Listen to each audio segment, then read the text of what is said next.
Hello everyone, welcome back to untold struggle. तो जैसा कि आप सब जानते हैं कि मैं as a government teacher shifted हूँ बिहार में और मेरी ज्वाइनिंग भी हो गई है। तो यहाँ पे ना एक बहुत ही एक मेजर सी चीज़ जो कि हर एक इंसान को अपने लाइफ में जो है वो यूज़ करना होता है, पैकर्स एंड मूवर्स।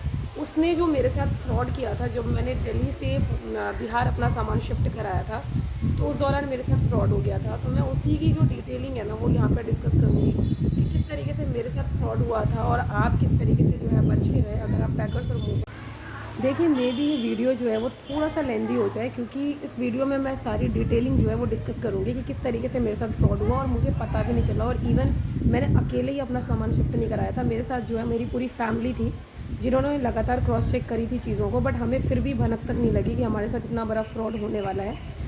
तो स्टार्टिंग की अगर मैं बात करूँ ना, तो हमें दिल्ली से झंझारपुर शिफ्ट कराना था अपना पूरा सामान, और जिसमें मैंने ख़ास करके मेरे पापा की हेल्प ली थी। और उन्होंने इन जनरल कुछ पैकर्स और मूवर्स की जो लिस्ट है वो हमारे व्हाट्सएप ग्रुप में भेज दिया था कि इनका क्रॉस चेक करने के लिए, और किस तरीके से उनका जो कोटेशन है वो उन्होंने लेके और फिर ग्रुप में भेज दिया था। तो इसमें मैं यही कहूँगी कि हमारी भी थोड़ी बहुत लापरवाही रही कि हम पूरा का पूरा डिपेंडेंट हो गए पापा पे, और जो मेरे पापा हैं वो पूरा का पूरा डिपेंडेंट हो गए कि बच्चे हैं ना, बच्चे अपना क्रॉस चेक कर लेंगे। तो इस तरीके से हमने जो है उस कंपनी को ढंग से पता नहीं लगाया कि वो कंपनी एग्जिस्ट करती है कि नहीं।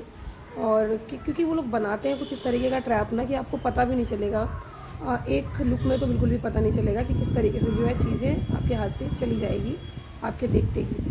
इंटरनेट का ही यूज़ किया था, इंटरनेट से ही उन्होंने नंबर्स निकाले थे कुछ पैकर्स और मूवर्स के, और उनको कॉल करके उनसे कोटेशन लिया था। और वो कोटेशन जो है 4-5 कोटेशन लेके अलग अलग पैकर्स और मूवर्स के और फिर ग्रुप में भेज दिया था। तो व्हाट्सएप ग्रुप में भेजने का उनका मोटो यही था कि बच्चे एक बार क्रॉस चेक कर लेंगे, और हमने जो है पूरा का पूरा पापा पे छोड़ दिया कि पापा देख के अपना फाइनलाइज़ कर लेंगे। और इवेंचुअली यहीं पे हमारी सबसे बड़ी गलती रही कि हमने उसको क्रॉस चेक नहीं किया। सामान शिफ्टिंग का इतना कॉमन है कि किसी के दिमाग में कुछ ऐसा आया भी नहीं कि हमारे साथ इस तरीके से जो है कुछ फ्रॉड हो भी सकता है इन फ्यूचर। आज से उस ग्रुप में से मेरे हस्बैंड ने एक पैकर्स और मूवर्स को फिक्स किया उसका कोटेशन देख के, और पापा ने गुड फ्राइडे जो कि 18 अप्रैल था उसका दिन दिया उनको पैकर्स एंड मूवर्स को कि उस दिन वो आके अपना जो सामान है पूरा शिफ्ट करने का जो प्रोसीजर है वो करें। तो इस तरीके से गुड फ्राइडे को अराउंड 9 o'clock मॉर्निंग में वो सारे ही 4 बंदे जो है वो घर के नीचे आ गए थे, गाड़ी लेके, ट्रक लेके।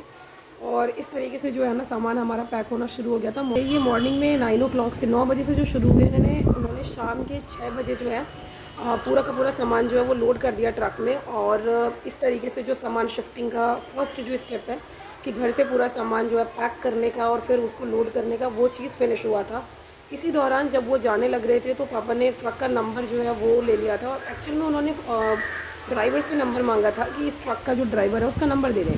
बट उन्होंने ये एक्सक्यूज़ दिया कि हम यहाँ से जाएंगे कंपनी तक इसको लेके, और फिर कंपनी वहाँ पे डिसाइड करेगी कि कौन से ड्राइवर को जो है वो बिहार भेजना है। तो आपको उसके बाद ही, जब वहाँ पे फाइनलाइज़ हो जाएगा उसके बाद ही आपको ड्राइवर का नंबर मिलेगा। तो ये भी, इसमें भी कुछ ऐसा सोचने की बात थी नहीं, तो हमने उसको जाने दिया। लेकिन पापा ने लकीली एक काम किया था कि उन्होंने ट्रक का जो नंबर है उसकी फ़ोटो खींच ली थी। जो 4 बंदे थे उनकी भी फ़ोटो उन्होंने खींच ली थी, और जो हमारा सामान लोड होके जा रहा था वो फ़ोटोग्राफ्स वगैरह भी थे। तो अराउंड 9 to 10 फ़ोटोग्राफ्स जो है पापा के पास हो गए थे, जो उन्होंने अगेन ग्रुप में भेज दिया था। साथ में यहाँ पे एक और चीज़ मेंशन करूँगी, उन्होंने बाकायदा नंबर्स लिखे कि हमारे 75 प्रोडक्ट्स जो हैं वो हो रहे थे घर के।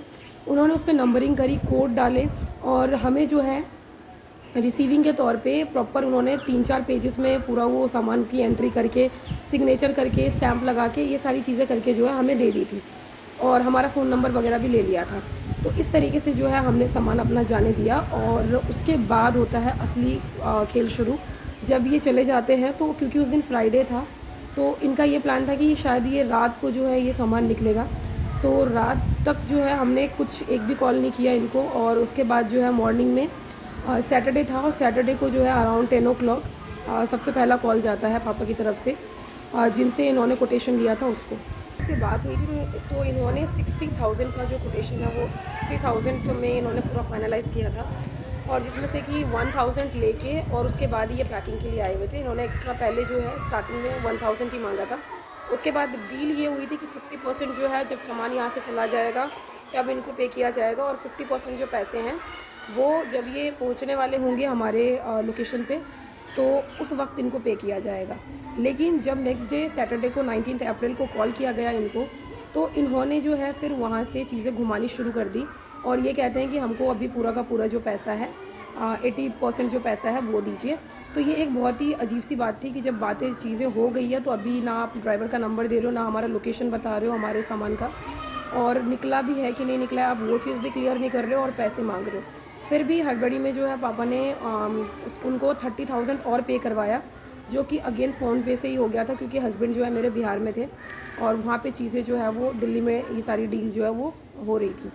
तो इनके पास 31,000 रुपीज़ जो है वो चला गया और उसके बाद भी जब भी इनको कॉल करो कि लोकेशन दो, ड्राइवर का नंबर दो, लोकेशन बताओ कहाँ पे है, तो ये कहते हैं कभी कि आगरा है, कभी कहते हैं कि लखनऊ है, और उसके बाद कहते हैं कि आपको पूरा का पूरा पैसा जो है पहले पे करो, उसके बाद ही ड्राइवर का नंबर मिलेगा या फिर करंट लोकेशन मिलेगा आपके सामान का, जो ट्रक गया है उसका। तो ये इतना ज़्यादा टॉक्सिक हो गया था, इतना ज़्यादा प्रॉब्लमेटिक हो गया था कि बहुत ही ज़्यादा टेंशन मेरे साथ फ्रॉड हो गया। मुझे ऐसा लगता है कि फ्रॉड हो गया क्योंकि सामान का बता नहीं रहा है। देखिए इनको मल्टीपल टाइम कॉल किया गया, बट ये जो बंदा है ये सिर्फ एक ही चीज़ बोलता रहा कि पहले पूरा पेमेंट करिए, फुल पैसा पे करिए, उसके बाद ही कोई चीज़ बताएंगे हम, उसके बाद ही कुछ हो सकता है। तो शाम को जो है ग्रुप बना के जो मेरे रिलेटिव्स हैं उनको भी लेके ये एक्चुअल में पहुँचते हैं पापा उस लोकेशन पे जहाँ का पूरा एड्रेस था। वहाँ जाके ये पता चलता है कि वहाँ पे पूरा खाली प्लॉट है, कुछ भी नहीं है वहाँ पे, कोई ऐसी कंपनी एग्जिस्ट नहीं करती। बट हाँ, एक कंपनी एग्जिस्ट कर रही थी छोटी सी, यही पैकर्स और मूवर्स की। उनसे जब पता करा तो उन्होंने कॉल किया इस बंदे को और फिर उसको ये बोला कि क्यों परेशान किया जा रहा है, मत करो ऐसे। बट उसने उसका फ़ोन भी ब्लॉक कर दिया और मेरे पापा का भी जो फ़ोन नंबर है उसको ब्लॉक कर दिया। पापा का नंबर तो ब्लॉक कर देता है ये जो सतीश नाम का बंदा है, बट जब भाई ने कॉल किया तो उसको कहते हैं कि आप 10-12 हज़ार रुपये अभी और भेज दें और जब ये और 100 किलोमीटर आगे जाएगा ट्रक तो फिर आप बाकी का पेमेंट कर दीजिएगा। भाई का रिप्लाई ये था कि हमें तुमसे कोई अब पैकिंग नहीं करानी है, आप हमारा लोकेशन बता दो, हमारे बंदे वहाँ पहुँच जाएंगे और बाकी का जो पे कर दिया और बाकी का हम 1 रुपये पे नहीं करेंगे, तुम लोकेशन बताओ और हम अपना सामान जो है वो वहीं पे उतरवा लेंगे। तो इसके बाद जो है नेक्स्ट मॉर्निंग मंडे को भाई ने और पापा ने मिलके एफआईआर दर्ज करा दी। यहाँ पे एक चीज़ मैं ऐड करना चाहूँगी कि मेरे जो पापा हैं वो बहुत ज़्यादा सोशल है, तो इतने ज़्यादा सोशल होने के कारण उनका काफ़ी सारा जो रीच है वो बहुत सारे अलग अलग लोगों से है, जिसके कारण भी ये केस जो है ये थोड़ा बहुत ट्रैक पे आने में काफ़ी हेल्प हुई। जैसे ही एफआईआर दर्ज हुआ इन लोगों के बारे में और जितने फ़ोटोग्राफ्स हमने पापा ने लिए हुए थे उस टाइम पे वो सारे दिखाए गए, ट्रक का नंबर जो है वो क्लियरली पता चला और पापा के रिलेटिव में डीएसपी थे और उन सब से जो है कांटेक्ट करके जो ये केस है काफ़ी जल्दबाजी में सॉल्व होने लगी। और पुलिस ने जैसे ही सतीश नाम के बंदे को कॉल किया और जितने भी ये 4 और बंदे थे उन लोगों को कॉल किया, थाना बुलाया, तो उनमें से एक भी थाना नहीं आया। उल्टा इस बंदे का कॉल आता है, जो सतीश नाम का आदमी था, इसका कॉल आता है मेरे भाई के पास कि आपने एफआईआर क्यों दर्ज कराया, हम आपका सामान रिटर्न कर रहे थे। बट उसका कोई मोटिव नहीं था सामान रिटर्न करने का, एट जस्ट कि वो थोड़ा सा अटका रहा था केस को। उसके बाद चीज़ें क्योंकि इतनी ज़्यादा प्रेशर पड़ रही थी पुलिस पे, काफ़ी सारे नेताओं से भी पापा का थोड़ा बहुत संबंध था, तो वो लोग भी पहुंच गए थे स्टेशन, पुलिस स्टेशन, और इस तरीके से जो चीज़ें हैं वो पूरा अपने कंट्रोल में आया। और विद इन 5 डेज़ मैं ये कहूँगी कि मंगलवार को, ट्यूसडे को, मतलब मंडे को एफआईआर दर्ज हुआ, ये चीज़ें हुई और ट्यूसडे को जो है हमारा सामान पकड़ा गया और वो भी दिल्ली में ही पकड़ाया, कोई लखनऊ वगैरह कहीं नहीं था। वो झूठ बोल रहा था, वो सिर्फ गुमराह कर रहा था सभी को। बाकी जो सामान है वो एक्चुअल में पालम विहार जो है दिल्ली के रेलवे ट्रैक के नीचे एक गोदाम में पकड़ाया और वो इस ख़राब स्थिति में था कि एक के ऊपर एक सामान ऐसा टिका के रखा हुआ था। उन्होंने बहुत जद्दोजहद करनी पड़ी सामान को पकड़वाने में और इस तरीके से जो है सामान हाथ लगा। वहाँ पे काफ़ी सारे फैमिलीज़ के जो सामान है वो कुछ इसी तरीके से थे, ऐसे ही पड़े हुए थे, ऐसा लग रहा था महीनों से, सालों से पड़े हुए सामान है। यही हाल हमारे सामान का भी होने वाला था। अगर हम 1 महीने तक इस चीज़ का वेट करते तो वो सामान भी हमारे हाथ से, इवन ट्यूसडे को ही वो सामान जो है कहीं और शिफ्ट होने वाला था। जब ट्रक ड्राइवर को पकड़ा गया तो उसने ये कबूला, जिसका ट्रक था उसको जब पकड़ा गया तो उसने एक्चुअल में ड्राइवर का नाम और नंबर दिया।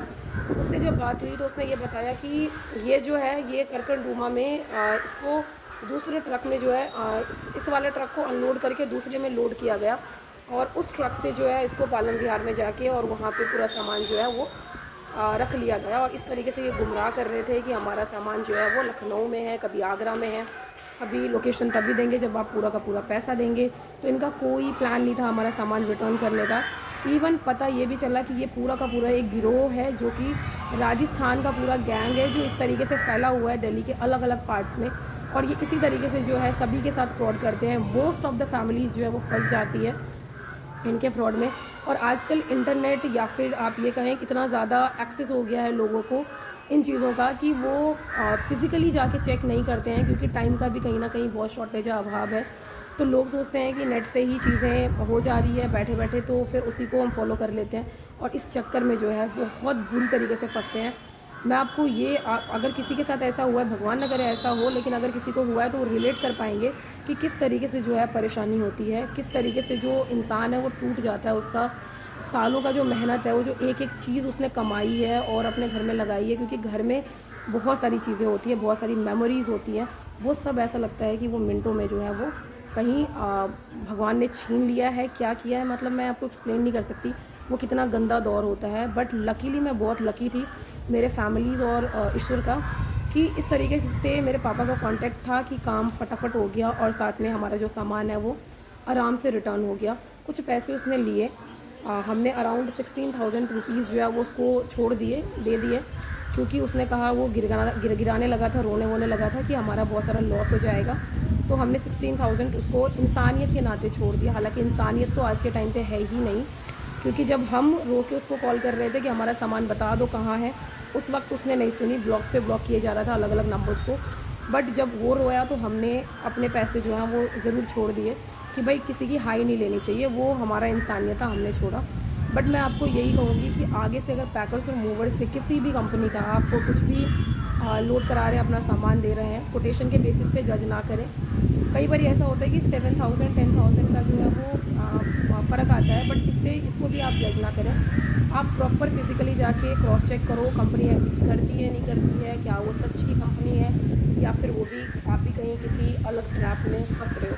So thank you so much. ये वीडियो एक्चुअल में अवेयर करने के लिए था, काफ़ी दिनों से मैं कोशिश कर रही थी इसको बनाने का, बट फाइनली आज स्कूल के फ्री पीरियड में मौका मिला। So thank you so much. Stay alert, थोड़ा सा अवेयर रहे। एंड सामान जो है वो दोबारा भी खरीदी जा सकती है, लेकिन वो सामान कम और जो घर की चीज़ें होती हैं ना वो हमारी मेमोरीज ज़्यादा होती है।